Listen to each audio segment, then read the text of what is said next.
안녕하십니까, 어르신들. 오늘은 조용히 다가와 삶의 리듬을 무너뜨리는 병, 근육감 소증에 대해 말씀드리겠습니다. 근육이 줄어드는 건 단순히 다리가 가늘어지는 문제가 아닙니다. 근육은 몸을 지탱하는 기둥이자 면역을 지켜주는 방패이자 에너지를 저장하는 창고입니다. 그런데 이 근육이 서서히 줄어들면 삶의 균형 전체가 무너집니다. 예를 들어서 평소 다니던 시장길이 갑자기 길게 느껴지고 버스 계단을 오르는 것이 힘겨워지며 조금만 움직여도 숨이 차고 의자에서 일어나는데 손잡이를 잡아야 하는 순간이 옵니다. 어르신들 중에는 이걸 단순히 나이 탓이라 생각하시지만 사실은 우리 몸속에서 조용히 벌어지는 근육감 소증 때문인 경우가 많습니다. 이 병은 무서운 점이 있습니다. 소리 없이 오다가 어느 날 갑자기 몸이 무겁고 다리에 힘이 빠지는 순간이 찾아오기 때문입니다. 그래서 저는 이 근육감소를 조용한 도둑이라고 부릅니다. 그런데 절망할 필요는 없습니다. 근육은 관리하면 다시 자랍니다. 오늘 이 시간은 두려움은 덜고 방법은 더하는 시간이 될 것입니다. 저는 30년 동안 수많은 어르신들과 진료실에서 마주했습니다. 처음 오실 때는 밥은 잘 먹는데도 왜 이렇게 힘이 없을까요? 하시는 분들이 많았습니다. 검사를 해보면 특별한 질병은 없는데 근육량이 눈에 띄게 줄어있는 경우가 많았습니다. 반대로 작게라도 꾸준히 단백질을 챙기고 생활을 관리한 분들은 80이 넘어도 산책을 즐기고 90이 되어도 텃밭을 일구고 손주 손을 잡고 공원을 도는 모습을 볼 수 있었습니다. 대표적으로 74세 김모 어르신은 밥은 꼬박 챙겨 드시는데도 늘 피곤하다 하셨습니다. 진료 결과 하루 단백질 섭취량이 필요의 절반밖에 되지 않았습니다. 그래서 제가 알려드린 간단한 단백질 보물을 꾸준히 드시고 걷기와 복식 호흡을 생활에 더하셨습니다. 2달 만에 그 어르신은 계단 오르기가 한결 수월해지고 표정도 밝아지셨습니다. 이렇게 근육은 관리만 하면 다시 살아나는 희망이 있습니다. 그렇다면 근육은 왜 줄어들까요? 우리 몸의 근육은 30살 이후 매년 1%씩 저절로 줄어듭니다. 마치 자동차의 엔진이 오래되면 부품이 닳듯이 근육도 서서히 소모됩니다.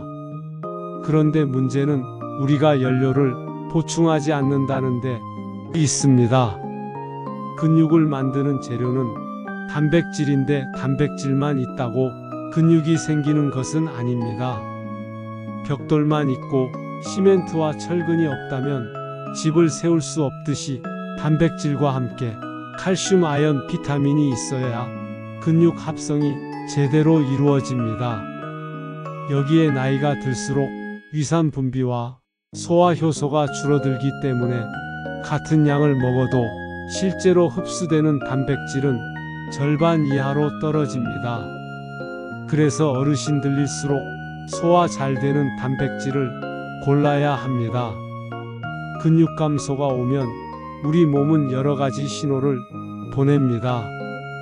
어르신들 중에 평소 다니던 길이 갑자기 길게 느껴지고 계단 오르기가 벅차거나 의자에서 일어나는데 손잡이를 잡아야 힘이 나는 경우가 있으실 겁니다. 또 상처가 잘 낫지 않고 감기에 걸리면 회복이 더디며 밥을 먹어도 피곤하고 기운이 없다는 말을 자주 하신다면 이미 근육이 크게 줄고 있다는 신호입니다. 저는 실제로 이런 분들을 많이 보았습니다. 그런데 다행히도 근육은 포기할 필요가 없습니다. 관리하면 다시 자라고 힘도 되살아납니다. 그럼 좋은 해결책은 어떤 조건을 갖춰야 할까요? 첫째, 부드럽고 소화가 잘 되어야 합니다.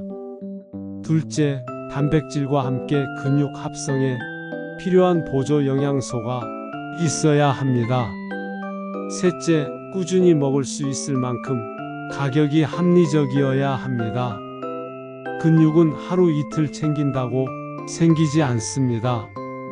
최소 석 달은 이어져야 효과를 볼 수 있습니다. 이 조건을 모두 만족하는 식탁의 보물이 세 가지 있습니다. 바로 건새우, 황태, 검은콩입니다. 자, 이제부터는 구체적으로 근육을 되살리는 세 가지 보물을 말씀드리겠습니다. 첫 번째는 건새우입니다. 많은 분들이 새우는 국물 낼 때 쓰는 재료 정도로만 생각하시지만 실은 단백질 창고입니다. 특히 건새우는 생새우보다 영양이 더 농축되어 있습니다. 한 줌만 드셔도 계란 여러 개 분량이 단백질을 섭취하는 셈이고, 게다가 칼슘과 아연이 풍부해서 뼈와 근육을 동시에 지켜줍니다. 아연은 단백질을 근육으로 실제 합성시키는 효소를 깨워주기 때문에 단백질을 먹고도 근육이 붙지 않는 어르신들에게는 꼭 필요한 영양소입니다. 제가 만난 69세 이명의 어르신은 무릎 힘이 빠져 지팡이를 짚고 다니셨는데 건새우를 매일 반 줌씩 드시고 나물 무침이나 볶음에 활용하셨습니다. 2달이 지나자 무릎 힘이 살아나 산책을 다시 시작할 수 있었고 표정도 한결 밝아지셨습니다. 건새우의 장점은 값이 저렴하다는 겁니다. 마트에서 계란 한 판 값이면 한 달은 충분히 드실 수 있습니다. 그래서 저는 건새우를 근육의 비상약이라고 부릅니다. 두 번째 보물은 황태입니다. 어르신들 중에는 속이 약해 단백질을 먹으면 더부룩하다고 하시는 분들이 많습니다. 그런데 황태는 자연이 만들어낸 단백질 흡수 촉진제라 할 수 있습니다. 영하에 추위해서 얼리고 녹이는 과정을 반복하면서 단백질 구조가 풀려서 소화가 아주 잘 됩니다. 일반 생선은 3-4시간이 걸리는데 황태는 2시간 정도면 흡수가 끝납니다. 그래서 위장이 약한 분들도 부담이 없습니다. 게다가 단백질 함량이 살코기보다 몇 배나 많고 지방은 거의 없어 드신 만큼 근육으로 가는 비율이 높습니다. 황태국, 황태죽, 황태전 등 다양하게 응용할 수 있고, 특히 무와 함께 끓이면 무에 들어있는 소화 효소가 단백질 흡수를 돕기 때문에 궁합이 좋습니다. 실제로 73세 박삼식 어르신은 아침마다 황태국을 드셨는데 3주 만에 아침 기상이 한결 가벼워지고 혈압도 안정되며 하루의 활력이 달라졌다고 말씀하셨습니다. 황태는 단백질뿐 아니라 간 건강과 피로 회복에 좋은 아미노산도 풍부해 노년 건강에 필수입니다.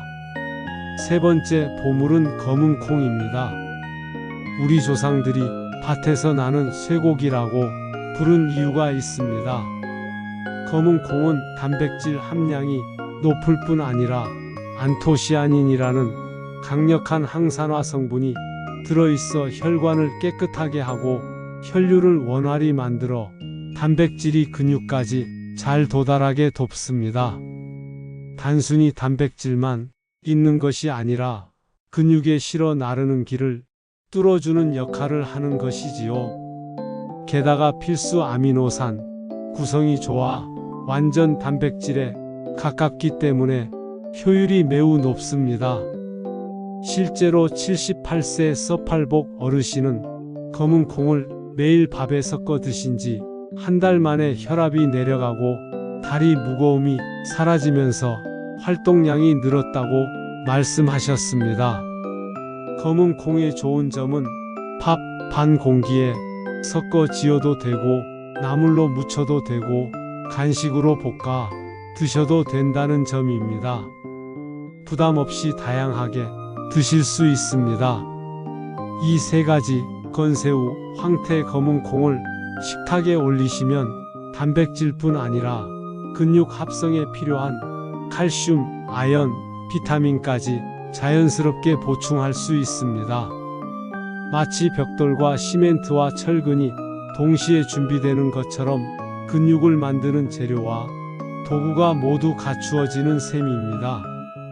그래서 저는 이 세 가지를 근육 보물 삼형제라고 부릅니다.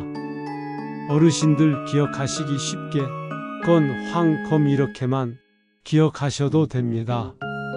하지만 여기서 중요한 점이 있습니다. 아무리 좋은 음식을 먹어도 잘못된 조합을 하면 효과가 반감됩니다.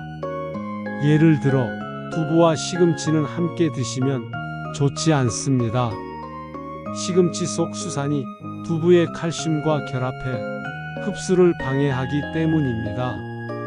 또 식사 후에 바로 커피를 마시는 습관도 피하셔야 합니다. 카페인이 단백질 흡수를 방해하기 때문입니다. 최소한 30분 간격을 두고 드시는 게 좋습니다. 반대로 좋은 궁합도 있습니다. 건새우와 시금치는 오히려 좋습니다. 시금치의 비타민C가 건새우의 칼슘 흡수를 도와주기 때문입니다. 황태와 무도 찰떡궁합입니다. 무의 소화 효소가 황태 단백질을 부드럽게 분해해 줍니다. 검은 콩과 들기름도 좋은 짝입니다. 들기름 속 오메가3가 검은 콩 안토시아닌과 만나 항염 효과가 배가 됩니다. 이런 궁합을 알면 같은 음식을 먹어도 효과는 몇 배가 됩니다. 어르신들, 이제 구체적인 실천 플랜을 알려드리겠습니다. 아무리 좋은 정보를 들어도 실제 밥상에 올라가지 않으면 소용이 없지요. 그래서 제가 직접 환자분들께 권해왔던 2주 식단 루틴을 그대로 말씀드리겠습니다. 아침에는 황태국으로 하루를 여십시오. 황태 한 마리를 무와 함께 끓여서 국물은 가볍게, 건더기는 충분히 드시면 속이 편하고 단백질이 빠르게 흡수됩니다. 여기에 현미밥 반 공기와 김치 조금만 곁들이시면 충분합니다. 오전 간식으로는 검은 콩을 볶아 두어 한 줌 드시면 됩니다. 씹는 맛도 있고 혈관도 깨끗해집니다. 점심에는 건새우 시금치 볶음을 권합니다. 건새우의 단백질과 칼슘에 시금치의 비타민C가 더해져서 근육 합성이 극대화됩니다. 현미밥과 된장국 그리고 나물 반찬과 함께 드시면 한 끼 식사가 완벽하게 균형을 이룹니다. 오후에는 무가당 요거트와 아몬드 몇 알로 가볍게 배를 달래세요. 단백질 소화에 도움을 주면서 포만감을 채워줍니다. 저녁은 검은 콩밥에 올리브유를 살짝 둘러 샐러드와 함께 드시는 걸 추천합니다. 가볍지만 단백질은 충분합니다. 이렇게 일주일만 해도 소화가 편안해지고 화장실 가는 시간이 규칙적으로 바뀌며 다리에 힘이 붙는 느낌을 받으실 겁니다. 2주차에는 조금 변화를 줍니다. 아침에는 황태죽을 권합니다. 황태를 잘게 찢어 쌀과 함께 죽으로 끓이면 위가 편하고 흡수율도 높습니다. 점심은 검은 콩 두유를 만들어 드셔도 좋습니다. 삶은 검은 콩을 갈아 마시면 단백질과 항산화 성분이 동시에 흡수되어 활력이 달라집니다. 저녁에는 건새우를 활용한 다양한 반찬을 번갈아 올리십시오. 건새우 볶음, 건새우 무침, 건새우전을 차례로 돌려가며 드시면 질리지 않고 단백질 섭취가 이어집니다. 들기름을 살짝 더해 항염 효과를 높이시면 더욱 좋습니다. 이 실천 플랜에서 중요한 건 꾸준함입니다. 근육은 하루 이틀 만에 붙지 않습니다. 최소한 2주간 꾸준히 지켜보시면 변화가 나타납니다.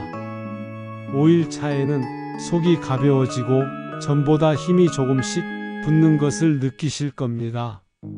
10일 차에는 걷는 속도가 빨라지고 계단 오르기가 수월해집니다.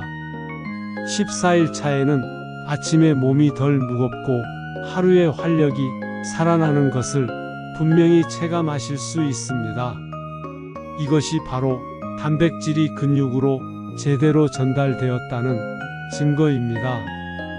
여기서 제가 진료실에서 자주 듣는 질문 하나를 소개합니다. 원장님, 운동을 못해도 근육이 늘 수 있나요?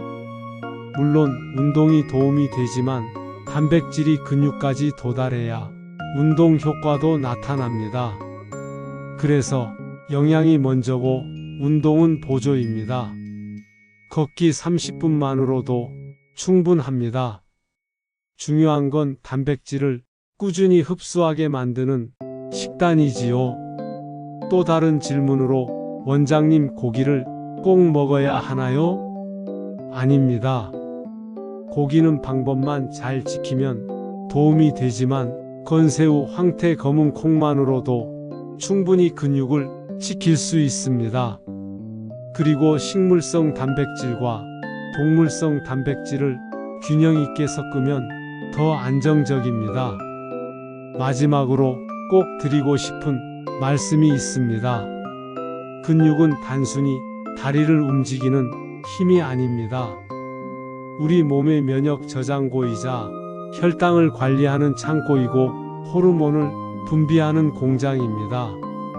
근육이 무너지면 단순히 힘이 빠지는 것이 아니라 면역력이 무너지고 혈당이 흔들리고 노화가 빨라집니다. 그래서 근육을 지킨다는 것은 곧 건강을 지킨다는 말입니다. 어르신들, 오늘부터라도 건새우, 황태, 검은 콩을 기억하시고 식탁에 올리십시오. 두부보다 싸고 계란 여러 개보다 강력한 단백질 보물이 바로 어르신들 근육을 되살릴 열쇠입니다. 오늘 말씀을 정리하겠습니다. 나이 들며 근육이 사라지는 것은 자연스러운 일이지만 손 놓고 두려워만 할 일은 아닙니다. 근육을 만드는 재료를 식탁에서 제대로 준비하고 꾸준히 실천하시면 10년 전 힘을 되찾는 것도 꿈이 아닙니다. 내일이 아니라 오늘 저녁부터 실천하십시오. 따뜻한 물 한 컵, 건새우 한 줌, 검은 콩밥 반 공기, 황태국 한 그릇이 어르신들의 몸을 다시 세워줄 것입니다. 저는 수많은 환자분들에서 그 변화를 확인했습니다. 오늘 이 영상을 들으신 어르신들도 그 주인공이 되실 수 있습니다. 어르신들, 오늘 영상이 도움이 되셨다면 구독과 좋아요는 물론이고 댓글에 나도 오늘부터 근육 챌린지 시작합니다 라고 적어 주십시오. 댓글에 남기는 그 한 줄이 어르신들의 다짐이 되고 다른 어르신들의 희망이 됩니다. 저는 앞으로도 어르신들의 100세 건강을 끝까지 응원하겠습니다. 정한빛 원장이었습니다. 감사합니다.